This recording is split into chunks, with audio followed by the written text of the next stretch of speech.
Aujourd'hui, on a reçu le Pégase du meilleur jeu étudiant. C'est un travail qui a été long quand même, c'est 1 an de production avec une équipe de 18 personnes. Candylome, du coup, c'est un hack and slash, donc c'est un jeu de combat avec une vue du dessus. On joue un chevalier bougie qui essaye de découvrir pourquoi l'usine à cire du royaume s'est éteinte. Dans ce jeu, on va s'enfoncer dans les profondeurs de la mine, combattre plein de bougies qui sont éteintes pour essayer de résoudre le mystère et de rallumer l'usine.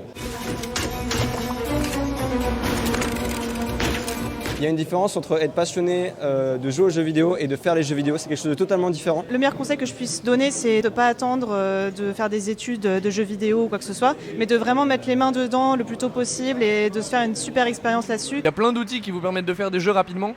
Moi je sais que j'avais commencé avec RPG Maker, c'est des jeux qui permettent de créer des jeux, c'est des versions très basiques, c'est que des jeux en 2D. Il y a des gens qui se sont faits tout seuls sans école, beaucoup se sont faits avec des écoles quand même, surtout aujourd'hui. Il y a plein de métiers dans le jeu vidéo.